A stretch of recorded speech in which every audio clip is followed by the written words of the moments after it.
Bienvenidos al podcast de la Iglesia Bautista Internacional, donde podrás escuchar el sermón de la semana. Si quieres conocer más de nuestra iglesia, te invitamos a visitar nuestra página web, laivi.org. Oramos que el Señor hable a tu corazón y ministre tu vida a través de este mensaje.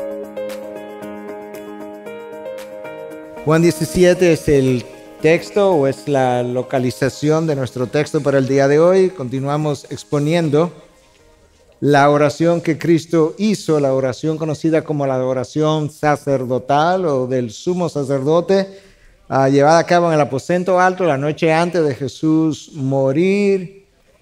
Y esta es una oración, como ya hemos dicho en la vez anterior, sumamente densa en su contenido, profunda en sus revelaciones, porque Cristo no solamente ora y pide algunas cosas al Padre, sino que al mismo tiempo revela cosas que no sabríamos de otra manera.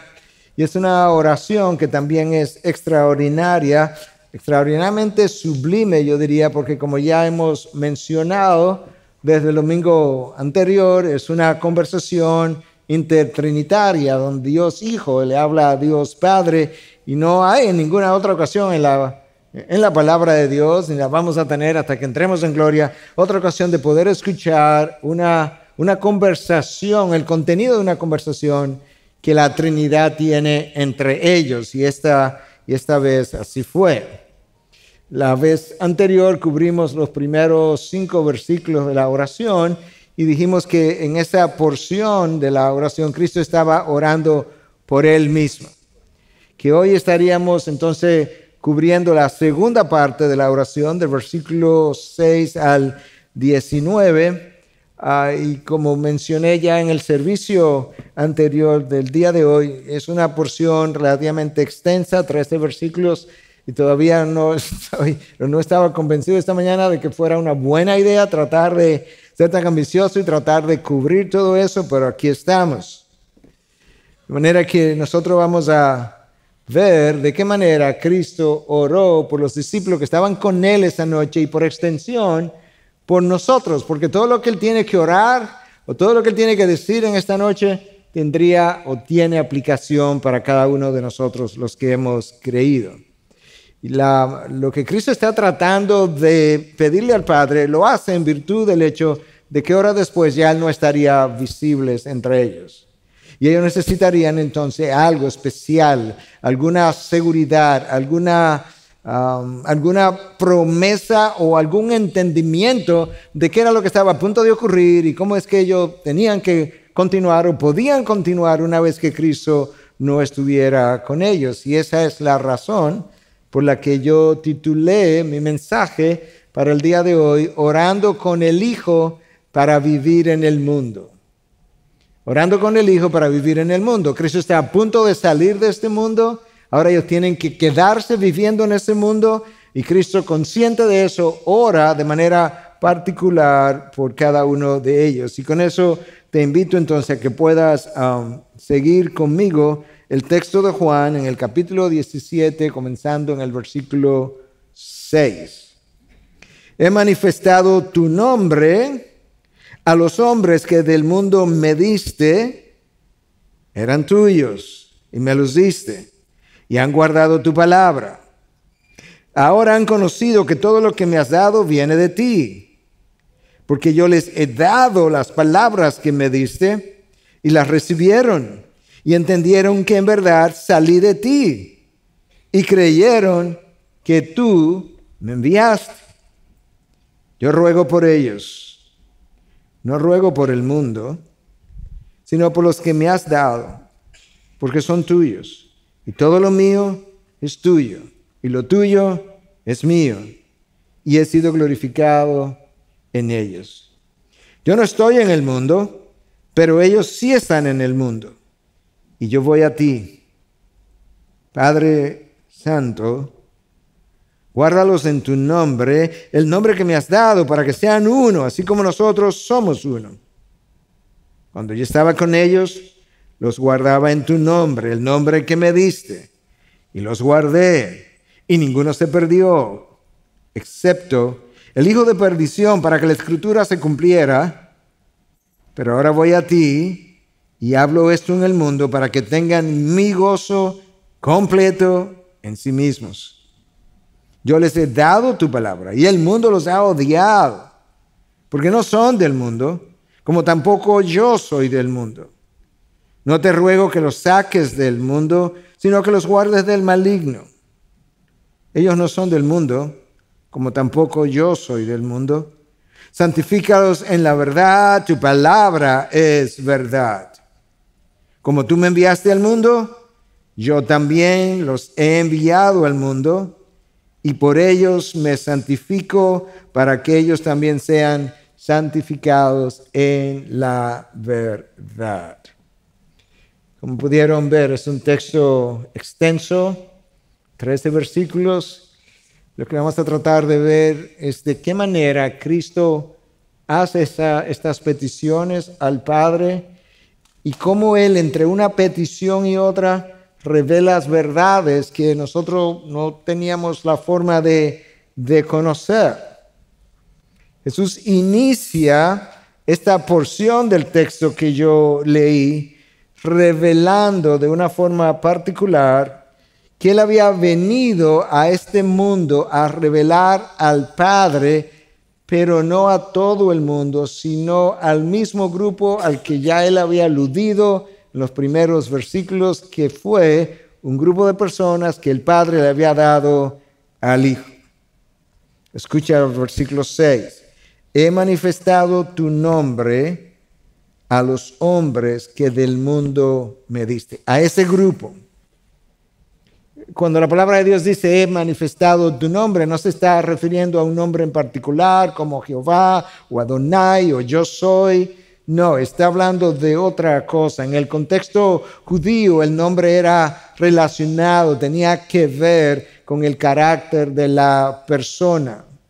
Tenía que ver con la naturaleza de la persona. De hecho, tú conoces la historia de Jacob y Esaú, y el nombre Jacob significa suplantador, exactamente porque eso fue lo que él hizo con su hermano Esaú cuando le robó la primogenitura, como la historia nos revela. Entonces ahora lo que Cristo está diciendo es que yo he dado a conocer tu nombre, yo le he dado a conocer al Padre, su naturaleza, su esencia, su carácter. Esa es la razón por la que la Nueva Versión Internacional traduce este texto de esta manera: a los que me diste del mundo les he revelado quién eres, porque tu nombre tiene que ver con lo que tú eres. Y Jesús sigue revelando cosas acerca de este grupo, porque todo lo que Jesús tiene que revelar esta noche tiene que ver con ese grupo de hombres. Y lo que Él pide tiene que ver con ese grupo de hombres, pero por extensión tiene que ver con nosotros. Escucha lo que Cristo dice de este grupo que me diste del mundo. Ellos han recibido mis enseñanzas. Ellos han obedecido, aunque imperfectamente, pero han obedecido. Y ellos han llegado a creer que Jesús había sido enviado por el Padre. Eso es literalmente lo que Jesús dice del versículo 6 al 8. Final del versículo 6. Han guardado tu palabra, eso es obediencia. Han conocido que todo lo que me has dado viene de ti, porque yo les he dado las palabras que me diste y las recibieron. Y entendieron que en verdad salí de ti. Y creyeron que tú me enviaste. Este es un grupo que tiene una fe inmadura, una fe temprana, una fe que no ha sido probada, una fe que va a requerir crecimiento. El Espíritu va a venir, como él ya le había hablado en los capítulos 14 y 15 anteriores. El Espíritu va a venir, va a estar con ellos, va a morar con ellos, va a darle compañía, va a ayudarlos en su incredulidad, pero ellos habían llegado a creer. Jesús les amó perfectamente a pesar de que ellos habían obedecido muy imperfectamente. Y esta es la realidad. Es que nosotros, lo que nos mantiene en el camino no es la perfección de nuestra fe, es la elección de nuestro Padre.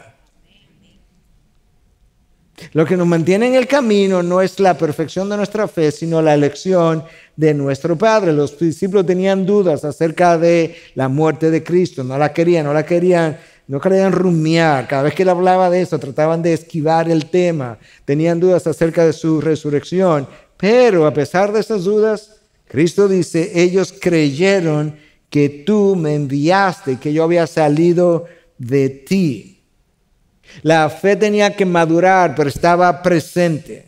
El Espíritu vendría a morar en ellos y la manera como esa fe iba a madurar era precisamente a través de la morada del Espíritu y a través de la tribulación que ellos iban a atravesar y que el Espíritu le iba a ayudar a través de todas y cada una de las vicisitudes, y en eso la fe iba a crecer, iba a madurar, se iba a fortalecer. Y eso es como es en tu vida también. Si tú quieres una fe más madura, quieres una fe más completa, quieres una fe más digna de que se pueda confiar en ella, necesitas la llenura del Espíritu y necesitas atravesar por las tribulaciones típicas de esta vida. Hasta ahí Jesús ha hecho un par de revelaciones acerca del grupo, pero no ha pedido nada hasta que llegamos al versículo 9, y esta es una petición muy exclusiva. Yo ruego por ellos, no ruego por el mundo, sino por lo que me has dado, porque son tuyos. Ruego por ellos, no por esto, no por el mundo, sino por lo que me has dado. Y la razón es que son tuyos. Wow. Ahora, no vayamos muy rápido y pensemos que Jesús en ningún momento le importó el resto del mundo, solamente este grupo. No, en la cruz Él oró por el mundo cuando hablaba de Padre, perdónalos porque no saben lo que hacen. Pero en este momento crucial, donde apenas me quedan algunas horas, donde este grupo tiene que ser preparado, yo quiero que este grupo experimente intimidad conmigo. Yo me voy a enfocar en ellos de tal forma que ellos puedan conocer y entender cuán amados son por el Padre y por mí. De manera que, Padre, es por ellos, solamente por ellos que estoy orando. Que ellos sepan cuánto tú le amas y cuánto yo le amo. Y tú puedes deducir que ese es el contexto del versículo 10. Todo lo mío es tuyo y lo tuyo es mío. De manera que si tú les amas, yo les amo. Si yo les amo, tú les amas. Si son tuyos, son míos. Si son míos, son tuyos. Jesús dice algo más ahí en el versículo 10. Y he sido glorificado en ellos.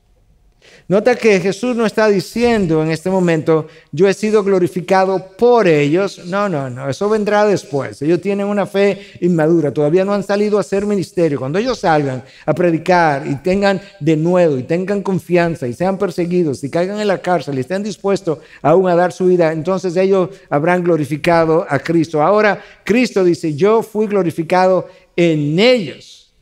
La pregunta es, ¿cómo? Bueno, de varias maneras, pero pensemos en una.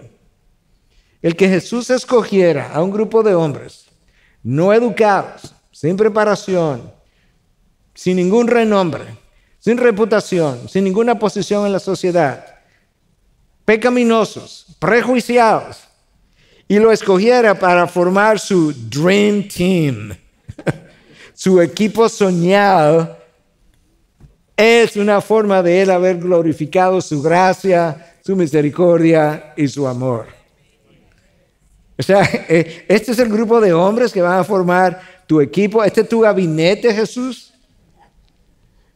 Tú tienes a un recaudador de impuestos, uno perteneciente a Mateo, perteneciente al grupo que está más odiado en la sociedad hebrea. Tú tienes a un Juan y Jacobo que le gustaba quemar villas y no le recibían. Airados, orgullosos, que querían sentarse a la mano derecha y a la mano izquierda cuando tú vinieras en tu reino. Tú quieres a Simón el celote, de un grupo de revolucionarios. Pero cuando Jesús los escogió, de esa manera, su elección revelaba la gloria de su gracia y de su misericordia y de su amor incondicional. Yo ruego por ellos, no por el mundo. Esa fue la petición número 1, muy exclusiva. Petición número 2. Es una petición por protección, escuche. Padre, guárdalos en tu nombre. El nombre que me has dado es el motivo, la motivación, para que sean uno, así como nosotros somos uno. Jesús está orando por la protección de este grupo de discípulos. Ya dijimos que en el contexto hebreo, el nombre tiene que ver con la naturaleza, la esencia de la persona. Entonces, cuando Jesús está pidiendo esto, de que lo protejas en tu nombre, lo que Jesús está pidiendo es, Padre, protégelos en tu poder, en el poder de tu nombre. El salmista escribió de esa manera en una ocasión diciendo, Señor, nos sentimos seguros en el poder de tu nombre. De nuevo, esta es la razón por la que la Nueva Versión Internacional traduce el texto y dice, Padre Santo, protégelos con el poder de tu nombre. Con el mismo poder que tú me habías dado, que está radicado, que está ejemplificado por el poder de tu nombre, o por tu nombre mismo. Protégelos de esa manera. Pero la razón por la que yo te pido eso, Padre, es para que ellos sean uno. Que ellos no se dividan. Que ellos puedan ser uno como tú y yo somos uno. Y yo creo que Jesús estaba consciente de lo inclinado que tú y yo estamos a dividirnos. Definitivamente que en la naturaleza humana hay una inclinación natural a dividirnos, a hacer tienda aparte. El orgullo humano se comporta de esa manera. Le comentaba esta mañana es una historia, pero creo que algunos de ustedes me han oído contarla en otras ocasiones, de esta persona, de este cristiano que se perdió, naufragó y se dio por muerto, y 20 años después lo encuentran en una isla pequeñita y él estaba ahí viviendo, y cuando lo encontraron vieron que habían 3 casas y le dijeron, wow, ¿y quién más vive aquí? Y él dijo, no, yo vivo solo. Pero ¿cómo que tú vives solo? ¿Sí? ¿Tú estás seguro que tú vives solo? Porque aquí hay 3 casas cerca, pero en lugares diferentes. Sí, yo vivo solo. Bueno, ¿y la primera casa cuál es? Bueno, esa es la casa donde yo vivo. Y la segunda casa, esa es la iglesia a la que yo voy. Y la tercera casa, esa es la iglesia donde yo solía ir antes. Se dividió él solo. Esa es la inclinación del ser humano. Y Jesús está ahora preocupado de que ellos van a atravesar un momento de dificultad. Dice, Padre, yo estoy orando que tú lo protejas en tu nombre, pero mi intención es que ellos puedan ser uno. Que ellos puedan revelar en su unidad, la unidad tuya y mía y la unidad de propósito en el plan de redención. Yo creo que Jesús conocía, creo o no, con certidumbre, que a Satanás le encanta dividir al pueblo de Dios y destruir al pueblo de Dios, y la manera como Satanás lo hace es con el pueblo de Dios. Wow, Dios construye al pueblo de Dios con el pueblo de Dios, Satanás divide al pueblo de Dios con el pueblo de Dios. Escucha qué más Jesús revela entre una petición y otra. Cuando yo estaba con ellos, los guardaba en tu nombre. Nota la transición. Yo estaba con ellos, pero ya yo me voy, yo los guardé en tu nombre. Como yo me voy, guárdalo tú en tu nombre. ¿Por qué? Porque tú vas a estar con el Padre. ¿Por qué no lo sigues tú guardando en tu nombre? Vamos a llegar ahí ahora. Con el nombre que me diste, y los guardé. Ninguno se perdió, excepto el hijo de perdición, para que la escritura se cumpliera. Pero ahora voy a ti. Ahí es donde está el problema. Cuando yo ministré entre ellos, yo los guardé, yo era responsable, tú me lo diste. Me hiciste responsable de que los guardara, yo los guardé, pero ahora yo me voy, Padre. Y entre el viernes en la noche, esa es como la insinuación, la implicación, o la inferencia entre el viernes en la noche y el domingo cuando yo resucite. Ahí hay un periodo de inactividad de parte mía, donde yo no estoy a la derecha del Padre, es donde gobernaré con poder y autoridad, pero yo no estoy ahí ahora. En ese periodo, Cristo está como preocupado de que algo le fuera a pasar a uno de los suyos. Le dice, Padre, yo te pido que tú los guardes en tu nombre. De hecho, ellos necesitan oír esta oración más que tú y yo. Yo quiero que ellos sepan que como intercesor, como mediador, cuando ya yo no esté, el Padre los va a proteger, los va a guardar en el poder del mismo nombre con el que yo los guardé cuando estaba con ellos. Y parte de esa inferencia viene de esta frase al principio del versículo 13. Pero ahora voy a ti. La razón por la que estoy pidiendo esto, porque ahora yo voy a ti. Y en ese periodo de no acción, mientras yo esté en la tumba, alguien debe cuidar por los míos que eran tuyos y que siguen siendo tuyos, Padre. Wow. ¿Tú no piensas que si Jesús estaba preocupado por el hecho de que uno de ellos pudiera perderse, que si tú verdaderamente hoy eres uno de los suyos, Él tendría la misma preocupación de cuidar de ti de tal forma que tú no te pierdas tampoco? No traería ninguna gloria a Dios si uno de los que Él eligió en el pasado no llega a la gloria. Sería una deshonra. Sería algo que hablaría muy mal de su nombre, muy mal de su fidelidad, muy mal de su poder. Eso no va a ocurrir, es una imposibilidad. Y Jesús como mediador está ahí para pedir, interceder por nosotros también. Jesús estaba más preocupado y está más preocupado por nuestra seguridad de lo que tú y yo podemos estar.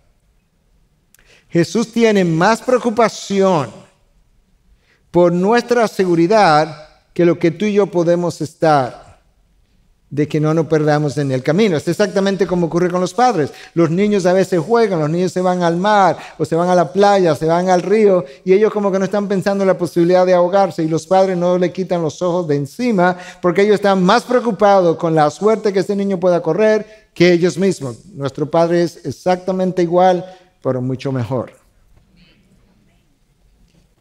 Petición número 3. Es una petición relacionada a la habilidad de vivir en gozo en este mundo. Ambas cosas no están divorciadas ni separadas. Vivir con gozo y que sea en este mundo no están separados. Cristo dice que yo hablo esto en el mundo, o sea, mientras estoy aquí, por una razón, para que tengan mi gozo completo en sí mismo. Padre, yo estoy orando por ellos. Recuerda que todo comienza con esta frase. Yo ruego por ellos, y lo que sigue es lo que Él está pidiendo. Entonces yo estoy hablando estas cosas porque yo quiero que mi gozo, no el gozo de ellos, no el gozo que ellos van a producir, no, el gozo que yo les voy a dar, que esté completamente en ellos, en sí mismos. En otras palabras, no es que tengan una reflexión de mi gozo, no, es que ellos puedan disfrutar de mi gozo por completo en su interior, mientras viven en este mundo caído, pasajero, temporal, pecaminoso, roto y todo lo demás. La manera como el cristiano muchas veces vive con ingratitud, con queja, con insatisfacciones, con falta de gozo, no es compatible con la oración que Cristo hizo en el aposento alto. Tampoco es compatible con el poder del Espíritu que mora en nosotros, que produce el gozo del Espíritu. No es para eso Cristo le iba a dejar un consolador. Quería que ellos entendieran, yo me voy, como yo me voy, mi partida va a ser turbulenta, va a ser cruenta. Yo no quiero que ustedes estén desalentados, no quiero que estén deprimidos, preocupados. Por tanto, yo les dejo un consolador, un paracletos. Ese paracletos le va a dar gozo completo en ustedes. Wow. Van a ser perseguidos, yo sé. Odiados, yo sé. Repudiados, yo sé. Encarcelados. Pero cuando un Pablo sea encarcelado, desde la cárcel, él va a producir la mejor carta del gozo que jamás haya producido en toda la historia de la humanidad. La carta a los Filipenses. Para discípulos inmaduros, comenzando la fe, sería sumamente desalentador e intimidante el que la cabeza del grupo haya desaparecido de la noche a la mañana. Cristo quería que ellos escucharan que la noche antes de que esto pasara, Él le dijo al Padre, mientras yo estuve con ellos, yo los guardé. Tú los guardas ahora, Padre. Tú eres su garantía. Guárdalo del desaliento, de la tristeza. Yo creo que es impresionante ver que Jesús está apenas a horas de pasar la peor tribulación, la peor dificultad, los peores momentos, los momentos más dolorosos emocionalmente, físicamente, y no estás centrado en Él a la hora de pedir. En la primera sección, Cristo pidió por Él, pero no estaba centrado en Él. Padre, glorifica a tu Hijo, esa es la petición por Él, pero luego Él dice, para que tu Hijo te pueda glorificar a ti. La oración estaba centrada en el Padre. Ahora, ya Él está ahora centrado, ya no en Dios Padre, sino en aquellos que me diste. Y dice, Padre, guárdalos en tu nombre. Y yo quiero que mi gozo esté en ellos cuando estén atravesando momentos dignos de tristezas y tribulación y desasosiego. Jesús sigue revelando cosas acerca de ese grupo. Yo les he dado tu palabra y el mundo los ha odiado porque no son del mundo, como tampoco yo soy del mundo. No sé si notaste la relación entre recibir la palabra de Dios y ser odiados por el mundo. O, dicho de otra manera, entre recibir la palabra de Dios y recibir el odio del mundo. Cristo nos revela de una manera tácita cómo es que nosotros somos apartados del mundo. Ellos recibieron mi palabra y el mundo los odió. ¿Por qué el mundo los odió? Porque cuando tú recibes la palabra, en el contexto que se está explicando, cuando recibes la palabra, a través de la palabra Dios te aparta del mundo, te separa del mundo. Te pone en un grupo aparte, en una familia diferente, distinta. Y cuando tú entras a esa familia distinta, el mundo comienza a odiarte. Te comienza a odiar porque no luces como el mundo. Puedes tener una fe inmadura, puedes tener una fe incompleta, pero cuando tú pasas a la familia de Dios, se supone que ahora ya no pensamos como el mundo, no hablamos como el mundo. No actuamos como el mundo, no buscamos las cosas que el mundo busca, no lucimos como el mundo. Pero el mundo no tolera que la iglesia luzca diferente a ellos. El mundo siempre ha buscado que la iglesia, ha presionado a la iglesia para que la iglesia se conforme a su medida, a sus patrones. Y ese es el mismo afán hoy en día con la ideología de género. El mundo no quiere que la iglesia crea, proclame, viva el diseño de Dios para un hombre, para una mujer, para un matrimonio. Y continuamente existe esta presión desde múltiples instituciones y gobiernos para que la iglesia tenga que adoptar a la fuerza una ideología contraria a lo que Dios ha revelado. El problema es que nosotros tenemos un llamado al mismo tiempo, Romanos 12, a no conformarnos a lo que el mundo proclama, cree, pregona, difunde. Y por otro lado tenemos la otra cara de la moneda, que seamos transformados por medio de la renovación de nuestra mente. Lamentablemente, sectores enteros a lo largo de la historia de la iglesia han capitulado a la presión del mundo y como han capitulado han perdido su relevancia. Y por eso escribía Spurgeon, la razón por la que la iglesia tiene tan poca influencia sobre el mundo es porque el mundo tiene demasiada influencia sobre la iglesia. Wow. Spurgeon está diciendo, la iglesia pierde la influencia sobre el mundo cuando el mundo logra ganar la batalla y logra infiltrar e influenciar la iglesia. Es como que la iglesia, en vez de evangelizar el mundo ha mundanalizado la iglesia. Esto es como R.C. Riley lo dijo en los años de 1800. El problema principal del cristiano no es tanto el pecado rampante o la incredulidad franca. Déjame compararlo con el mundo de hoy. Es como que yo dijera, el problema principal del cristiano hoy en día no es tanto la pornografía rampante o la incredulidad franca. Entonces, ¿cuál es, Riley, el problema principal del cristiano? Sino el amor por el mundo, el miedo o el temor del mundo, las preocupaciones de este mundo, los negocios de este mundo, los deleites de este mundo y el deseo de estar a la altura de este mundo. a la altura de este mundo. Nosotros queremos competir con el mundo. Nosotros no competimos con el mundo. Nosotros no estamos en la misma carrera. Nosotros corremos dos carreras completamente diferentes en dos direcciones opuestas. No puedes competir con el mundo. Y eso es lo que Riley está tratando de decirnos. Y Cristo está ayudándonos a entender. Recibieron mi palabra, por tanto, el mundo los odia. Mis palabras los apartó, los separó y el mundo los odió. Petición número 4, versículos 15 y 16. No te ruego que los saques del mundo, sino que los guarde del maligno. Ellos no son del mundo, otra vez, como tampoco yo soy del mundo. Padre, mi petición no es que cuando yo me vaya, ellos se vayan conmigo.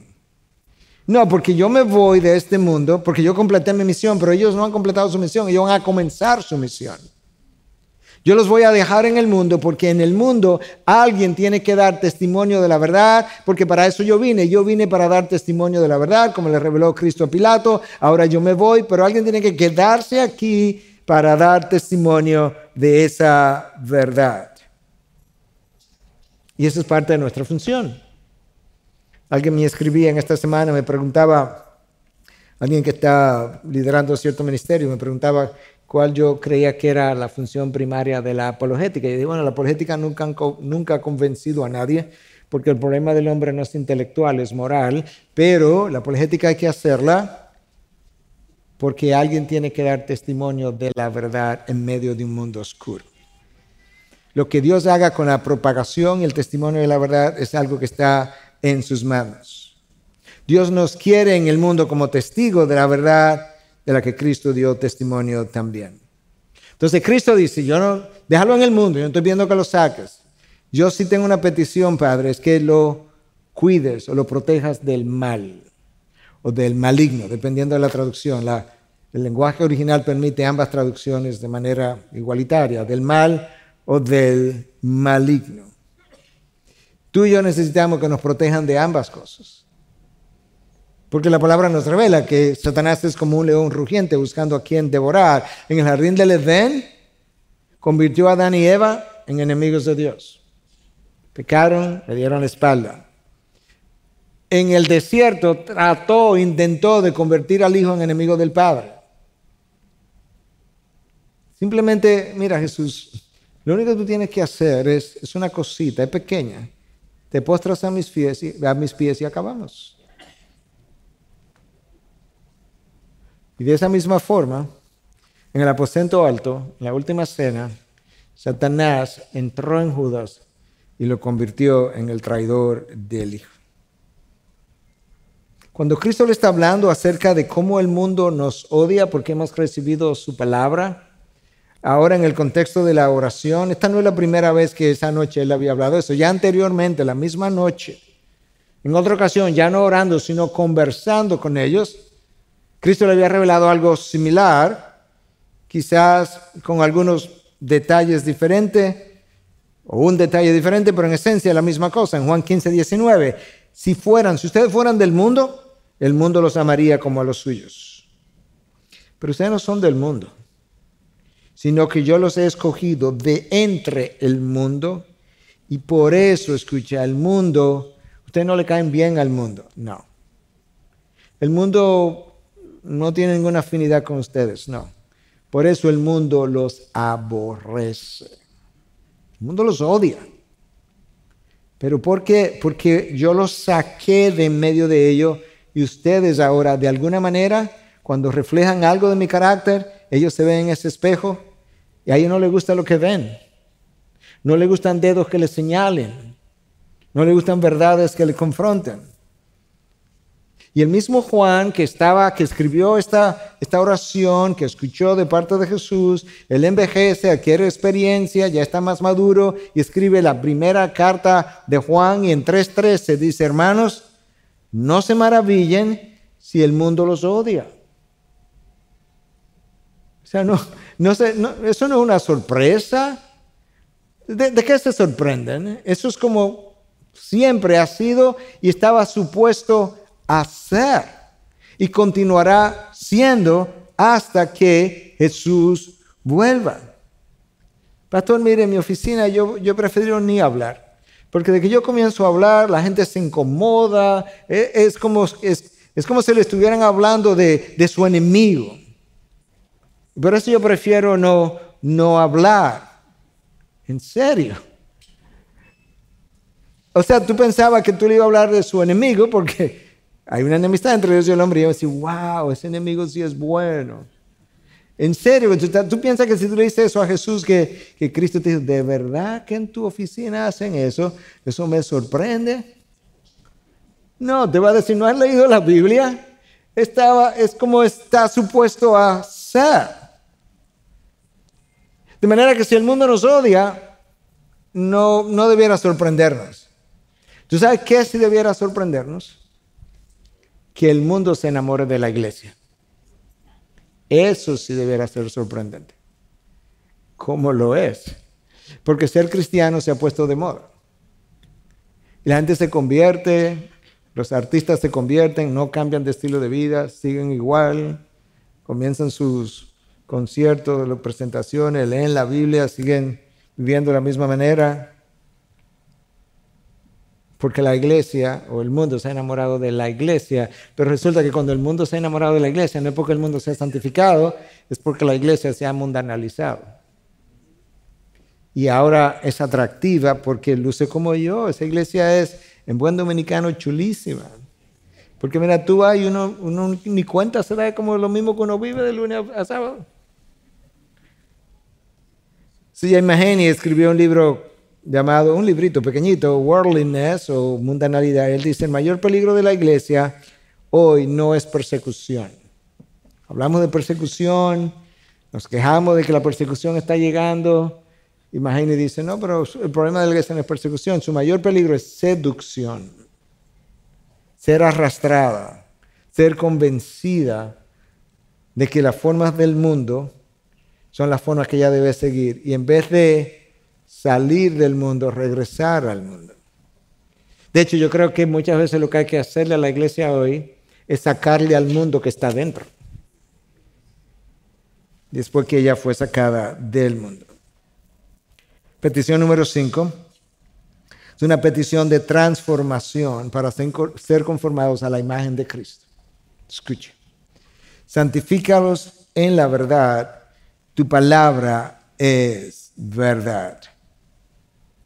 ¿Notaste que Cristo no le dice al Padre o no le dice a los discípulos, santifíquense? No, le dice al Padre, Padre, santifícalos, tú lo haces, porque eso es como es. La santificación es algo que Dios hace en mí. Yo tengo que quererla, yo tengo que desearla, yo tengo que hacer uso de los medios de gracia, pero al final Dios es quien nos santifica. La palabra santificación, hemos hablado en otras ocasiones, implica apartarte. Y de manera secundaria implica la purificación, ¿verdad?, de vida que debemos ir sufriendo en la medida en que nos vamos santificando. Pero notaste luego, primero nos dice quién nos santifica y luego se nos dice cómo somos santificados. Santifícalos, tú lo haces. Y ahora, ¿cómo? En tu verdad, tu palabra es verdad. En este libro, santifícalos. Oración sin su palabra no nos santifica. Ayuno sin oración, sin palabra, perdón, no nos santifica. No es que cuando yo ore tengo que leer la palabra. No es que si ayuno tengo que leer la palabra. Es que lo que voy a practicar, ya sea ayuno, ya sea oración, tiene que tener consumo de la palabra si va a funcionar como santificación. Estar involucrado en una iglesia sin leer la palabra, sin estudiar la palabra, no me santifica. Escúchalos, santifícalos en la verdad, tu palabra es verdad. El instrumento número 1 de santificación es la palabra de Dios. ¿No recuerda como el profeta Jeremías lo dijo en 23:29? Compara a la palabra de Dios con un martillo que despedaza la roca, la compara con un fuego que quema las impurezas. Eso es exactamente cómo funciona como instrumento de santificación.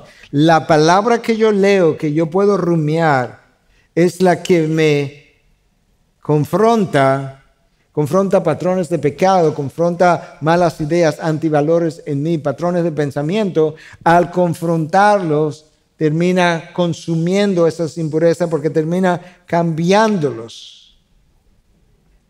Por otro lado, es esa palabra, de acuerdo a Hebreos 4:12, la que cuando yo la leo discierne mis pensamientos y me dice mientras la leo, mira, eso que está pensando, cámbialo, porque un cristiano no piensa así. Es la que discierne las intenciones de mi corazón. Cuando yo me he engañado y pienso que estoy haciendo algo con buena intención, y al leer la palabra me dice, cambia esa intención porque no es nada bueno. Te has engañado. Tú puedes ver entonces cómo la palabra es el instrumento de santificación. Definitivamente que el Espíritu Santo nos habla, pero nos habla cuando la palabra ha tomado residencia en mí. Si la palabra no ha tomado residencia en mí, ¿de qué me hablará el Espíritu? Porque si me habla no lo voy a entender. Porque el Espíritu lo que hace es traer a la memoria la palabra, darme discernimiento acerca de la palabra, iluminar la palabra. Cuando yo la veo con claridad, entonces puedo ver mis patrones de pecado con claridad y ahora soy confrontado y soy cambiado.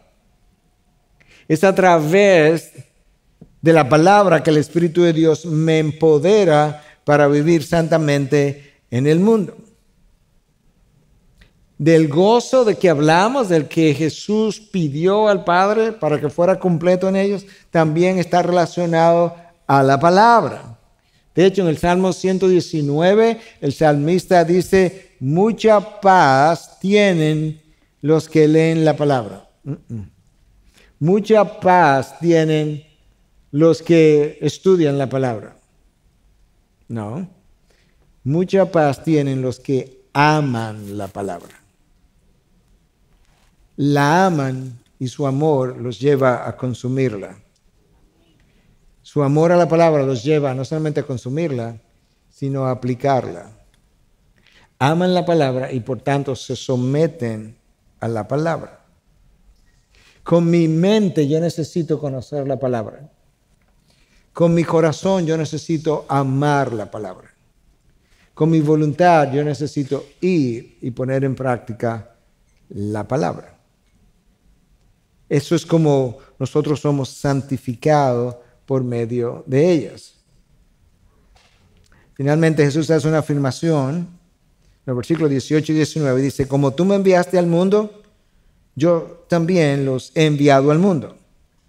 Y por ellos yo me santifico, para que ellos también sean santificados en la verdad.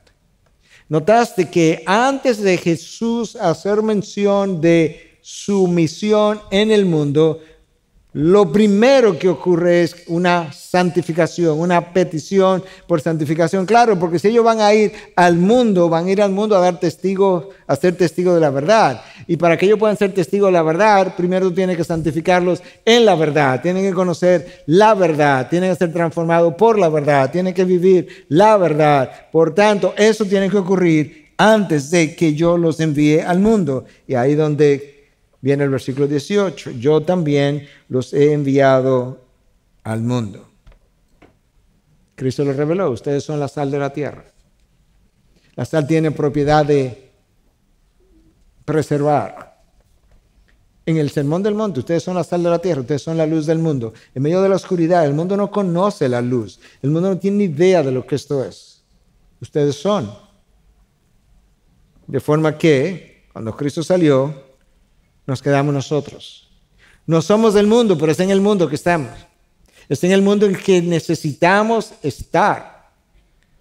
Y quizá esta ilustración nos ayude, no sé si la usé en alguna ocasión en el pasado, me parece que sí, pero cuando tú estás en un río, cuando tú estás en la playa, tú estás en el agua, pero tú no eres del agua. Por eso es que tú no puedes respirar abajo del agua, porque tú no eres del agua. Del agua son los peces. Ese no es tu hábitat, pero estás en el agua. Ahora, si el agua está contaminada, como frecuentemente pasa en algunos o muchos de nuestros ríos y playas, entonces tienes que cuidarte de no tragar el agua, porque entonces ahora el agua que estaba fuera de ti, ahora pasó a estar dentro de ti y te contamina. Bueno, de esa misma manera, estamos en el mundo, no somos del mundo. Cuando pases por el mundo, cuando estés en el mundo, vivas en el mundo, cuídate de no tragar sus aguas, para que ahora no estés contaminado por las aguas del mundo. Y Cristo está orando Y le dice, Padre, ya ellos no son del mundo, yo los aparté. ¿Y qué implica apartarse del mundo? Bueno, déjame leértelo porque de repente pensamos que nos vamos de aquí como con una lista de no hagas esto, no hagas aquello, no hagas lo otro. John Stott escribió en su libro El cristiano contemporáneo, The Contemporary Christian, y esto como lo expresa. Esto es lo que significa.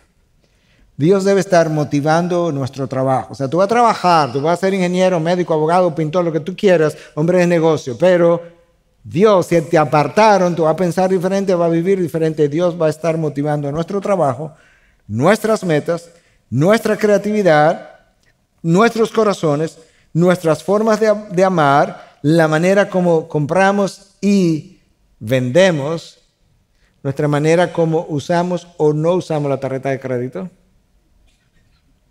nuestros planes y decisiones deben oler a Dios. Tus planes y decisiones, todos ellos, deben oler a Dios. Nuestra mente debe estar saturada con su palabra. Y nuestro tiempo debe estar a su servicio. Nuestro tiempo a su servicio. O sea, no dice que tú tienes que renunciar a tu profesión, pero tú haces tiempo para servirle. Cuando Dios nos santificó, nos apartó del mundo y nos apartó de su pecado y nos acercó a Él. Hablar del mundo es hablar de su pecado. Hablar de que me apartaron del mundo es hablar de que Dios perdonó mis pecados y me puso en una familia nueva. La razón por la que nosotros no hacemos tanto énfasis, el cristiano no hace tanto énfasis, no le da tanto peso a su santificación. Es como que está esperando que de la misma manera que el sueño le llega al final del día, todas las noches, como que le llega la santificación. No va a pasar así. Pero la razón por la que nosotros no le damos tanto peso a la santificación es porque nosotros tampoco le damos mucho peso al pecado. Nosotros pensamos que pecar es simplemente, cuando digo simplemente implica que es esto, pero no simplemente, que es violar un límite. Entonces como, ay, me pasé de la línea. Entonces, perdóname Dios, no vuelvo a pasarlo. No, el pecado no es simplemente eso. Es mucho peor que eso. El pecado es violentar el carácter de Dios, a quien tú y yo representamos. La mejor definición de pecado, yo he leído 2 definiciones de pecado hasta el día de hoy que son como mis mejores definiciones leídas. Una de Susanna Wesley, la mamá de los hermanos Wesley, John and Charles, y la otra de John Piper. Escucha cómo él lo define, porque eso nos va a ayudar a nosotros a entender la necesidad que tenemos de ser santificados en su palabra y de entender que no podemos, como no estamos en el mundo, pero como no somos del mundo, tenemos que hacer algo con esta santificación de la cual la palabra es su instrumento número 1. Escucha Piper, el pecado es la gloria de Dios no honrada, la santidad de Dios no reverenciada, la grandeza de Dios no admirada, el poder de Dios no alabado, la verdad de Dios no buscada, la sabiduría de Dios no estimada, la belleza de Dios no atesorada, la bondad de Dios no saboreada, la fidelidad de Dios no confiada, las promesas de Dios no creídas, los mandamientos de Dios no obedecidos, la justicia de Dios no respetada, la ira de Dios no temida, la gracia de Dios no apreciada, la persona de Dios no amada. Y Piper continúa. ¿Por qué la gente puede indignarse emocional y moralmente por la pobreza, la explotación, los prejuicios, el aborto, las infracciones de la libertad religiosa y las múltiples injusticias del hombre contra el hombre? Y sin embargo sentir poco o ningún remordimiento o indignación porque Dios es ignorado, no creído, desobedecido, deshonrado y por lo tanto menospreciado por millones y millones de personas en el mundo. Y Piper concluye, y la respuesta es pecado. Y ese es el último ultraje o traición del universo. Por esa razón, Cristo en esta oración antes de irse nos recuerda que fuimos sacados del mundo, separados del mundo, y ahora Él está pidiendo por una santificación que es cardinal a nuestra vida como cristianos. Tenemos que diferenciarnos del mundo, del pecado del mundo. Y como eso es una necesidad que tenemos, Cristo pide al Padre que nos proteja del mal, del maligno, justamente porque yo necesito ambas protecciones, como ya dijimos, del maligno porque me hace tropezar, me hace caer, y del mal en general, que es el pecado que está afuera y está dentro de mí. Yo necesito esa protección. Cristo le pide a Dios, por otro lado, que los guarde en unidad, que no permita su división. Le pide a Dios Padre que le dé su gozo para que esté completo en ellos, y le pide finalmente que los santifique, porque después que ellos sean santificados, entonces ellos serán enviados al mundo a ser testigos de su verdad. Y un cristiano no santificado es un terrible testigo de la verdad. De manera que esto es una oración que es como que precede a la misión a la cual Cristo le estaba enviando. Yo también los he enviado al mundo como tú me enviaste al mundo. De manera que ahora ellos necesitan preparación, como yo también vine y en cierta manera me preparé en mi encarnación para venir a este mundo. Ellos necesitan otro tipo de preparación para estar en ese mundo, para hacer exactamente lo mismo que yo vine a hacer. Cuando tú logras entender entonces de qué manera Cristo oró, logras entender muchas cosas acerca de cómo Dios cuida, protege, dirige sus hijos y de la responsabilidad que tú y yo tenemos con ese Dios. Yo estaba viernes y sábado en Bávaro hablándole a un grupo de parejas y le decía por cosas que cantábamos que nuestra tendencia es agradecer el amor de Dios, lo cual debemos hacer. Pero que agradecimiento no es lo único que debe caracterizar mi vida en respuesta al amor a Dios, que el amor a Dios o el amor de Dios me responsabiliza. Porque después de haberlo recibido de la manera que lo recibimos, la única forma como pudiéramos responder es como Pablo respondió: el amor de Cristo me constriñe, me deja sin opción. Y la única forma como yo puedo entonces responder al hecho de que yo no tengo ninguna otra opción que no sea obedecerle y servirle por el resto de la eternidad. La única manera de este lado de la eternidad que yo puedo hacer eso es por medio de su palabra que me recuerda y me santifica continuamente, en dependencia de Él, en una vida de oración, donde yo pueda entrar en sus propósitos y donde Dios está protegiéndome del maligno, del mal, de su influencia, donde yo confío plenamente en el corazón bondadoso de ese Padre que me engendró. Padre, gracias. Gracias por tu palabra. Gracias por tu cuidado. Gracias por las oraciones que nos has dejado. Señor, gracias porque en una oración que nos dejaste para que la tuviéramos como modelo, tú inspiraste palabras prácticamente idénticas a esta oración que tú hiciste la noche antes de morir, Jesús. Es que en el aposento alto tú estabas pidiendo al Padre que los protegieras tus discípulos del mal o del maligno. Y en esta oración que nosotros llamamos el Padre Nuestro, tú haces exactamente lo mismo.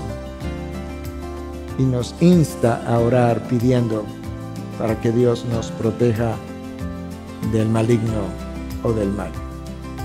Gracias por tu guía, gracias por tu cuidado, gracias por tu protección. En Cristo Jesús. Amén.